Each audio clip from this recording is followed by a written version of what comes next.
the first chance, I'm already being authentic myself. And I think it's the only way for me to like and value myself. If I hold myself or pretend to be someone else, I will disguise myself. I will hope no one, even the God, did notice this. Yeah, and it's like a crime for me. It means I'm denying myself, and there is always a sound reminding me that never live a pathetic life like this. And being authentic myself is also a way to save myself. It's quite effective and efficient. When I choose this way, I find out life is much more easier.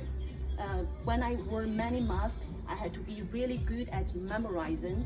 It was so time and effort consuming. Now I don't have to put on any masks or characters. So some people love the authentic me, and that's amazing. And some people dislike the authentic me and leave me, and I think it's more than good.